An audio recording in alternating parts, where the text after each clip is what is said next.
Spring arrived gradually. The snow melted, revealing the wet earth and the first green shoots. The park where they had first walked together was no longer white. Grass pushed through the damp soil, and the trees were covered in pale green leaves. Mary walked beside Alex, feeling the wet ground beneath her feet and the fresh scent in the air. Something in her soul was thawing too. The cold of winter's pain, the fear of loneliness and emptiness, all of it was gradually giving way to warmth. "You know," she said, watching a starling fly overhead, "I like how nature knows how to renew itself. Even after the longest winter, it comes alive again." Alex smiled, "And we can learn to do the same." They walked along the path, unhurried, enjoying every minute. With each passing day, their walks grew longer, their conversations deeper, their laughter more genuine. They shared books, favorite films, and musical discoveries. One evening, Alex came to Mary with a guitar. "I decided to try again," he said, sitting on the couch. "Just play for myself. And if you want, for you too." Mary sat beside him, feeling a quiet excitement in her heart. He began to play a simple, touching melody.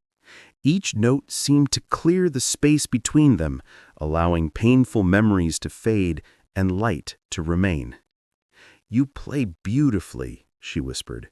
"And you listen as if you understand every note," he replied, keeping his gaze on her.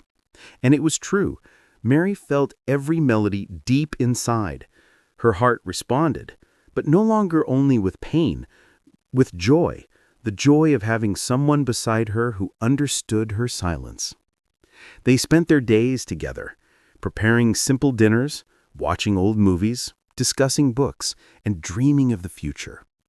Sometimes they were silent, simply enjoying each other's presence. Mary noticed that her laughter had become lighter, and thoughts of the past no longer consumed her, but rather reminded her of what had mattered, and that love could still be preserved even in memory. Alex finally allowed himself to trust without fear. He shared doubts, fears, and small joys. They learned to see happiness in ordinary things: the smell of fresh bread, sunlight, a warm cup of tea, a stranger's random smile.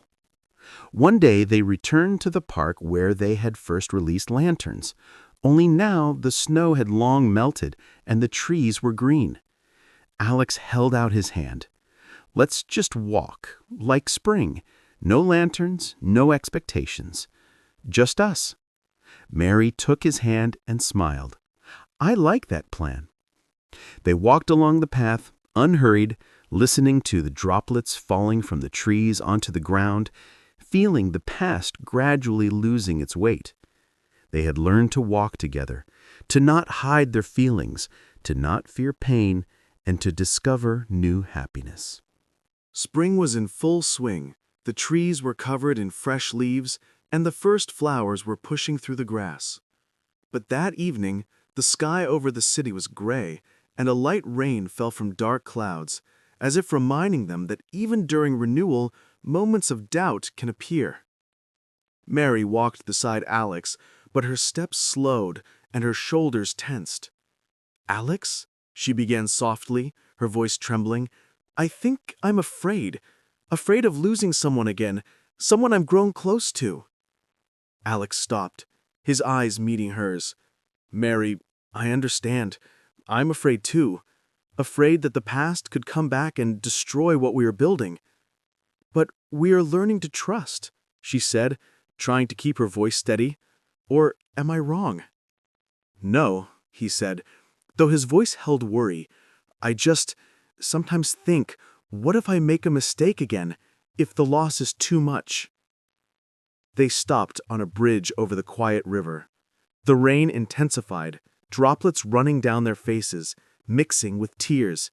At that moment, they realized fears don't disappear on their own. They need to be spoken. "We are afraid because we care," Mary said, lifting her hand to his cheek. which means it's important. And if we are honest with each other, we can overcome anything. Alex sighed, taking her hand in his. Yes, honesty. That's what we need. They stood in the rain, silently looking into each other's eyes. This moment was like cleansing rain for the soul. Tears, fears, doubts, all washed away, leaving only trust and the readiness to face life together. So, even if it gets hard, we'll be together? Yes, Mary nodded. Together. They continued walking across the bridge, their hands intertwined, the rain now light and drizzling. With each step, they understood their bond had grown stronger not because there were no problems, but because they were learning to face them together. When they reached the street lined with lanterns, the rain had turned to a gentle drizzle. Alex looked at Mary and smiled.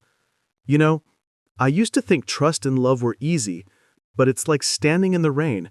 At first it's cold, sometimes painful, but then it's warm, if the right person is beside you. Mary smiled, letting go of the last remnants of tension. Exactly. And now I know that with you, we can get through anything. They walked on, hands intertwined, the rain slowly stopping. In their hearts, a new feeling settled. Even the hardest moments cannot destroy what is built on honesty and love. Spring had fully arrived. The city was filled with the scent of fresh earth, blooming trees, and a gentle, warm breeze. Sunlight reflected off the cobblestones still wet from the recent rain, and each day felt like a new beginning. Mary opened the window of her apartment, letting in the warmth and light. Before, spring had brought anxiety, reminders of loss and emptiness. But now she felt a lightness, as if nature itself confirmed life goes on, and it can be loved again. Alex came in the morning, carrying a bouquet of the first spring flowers.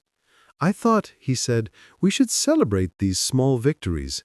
Life continues, and we should notice it. Mary smiled, taking the flowers. I'm glad we're together, and now I understand that we can find joy even in small things. They sat on the balcony with cups of hot tea, watching the city wake up. Alex took her hand. I've started writing music again. For myself, but sometimes for you, too. Mary felt her heart fill with quiet happiness. She pulled out her notebook and handed it to him. And I'm writing again, learning to trust words once more. Days passed, and their life together became filled with simple joys, walks, books, films, morning coffees, and conversations about everything. They laughed, argued, and dreamed. Small problems arose occasionally, but now they knew difficulties are not the end. They are a chance to be together and support one another. One evening, they decided to hold a small memorial for Mary's father. Alex helped prepare the room. Candles, photographs, favorite dishes. That evening, Mary finally spoke about him to friends and loved ones, not with trembling, but with gratitude for the moments that gave her life and love. Thank you for being here, Mary said to Alex when the guests left. And thank you for trusting me, he replied. Now we are learning to enjoy life together. They walked through the streets where they once released lanterns. Alex stopped and looked at Mary. You know, I used to be afraid to trust again. Now I realize trust and love are a choice. And I choose you. Mary smiled, taking his hand. And I choose you too. Spring around them seemed alive and gentle, as if the city itself welcomed their new life. Inside them settled a feeling of certainty. The past no longer weighed heavily, and memories became a source of strength. And they walked forward, open to new possibilities, ready to embrace life as it comes together. Summer was bringing its first warm days, but the city still held traces of spring freshness. The grass was green, the trees were lush, and the air was filled with the scent of flowers and warm rain. Mary and Alex walked down a quiet street, lit by the soft glow of street lamps. That evening, they were in no hurry. Every step was deliberate, every glance full of warmth and understanding. "You know," Mary said, leaning on Alex's shoulder, "I never thought I could trust again so completely." "Me neither," he replied, embracing her. "But we managed. Together." They approached a small bridge over the river. The water reflected the lamps, city lights, and their own silhouettes. Alex stopped and cupped her face in his hands. "I want us to always remember that happiness doesn't come by itself. It's created together. And I want to create it with you." Mary smiled, and a light ignited in her eyes that hadn't burned for a long time. "And I want that too." They stood on the bridge, holding hands, surrounded by the night filled with soft light, the gentle rustle of leaves, and the fresh scent of the evening. All the past, the pain, the fears, they were there, but no longer in control. Instead, their hearts were filled with love, trust, and the feeling of home in each other. Weeks passed, and they decorated Mary's small apartment together, not just for holidays, but every day, creating their own world where joy and care intertwined with comfort and warmth. Alex returned to writing music, married to poetry and drawing.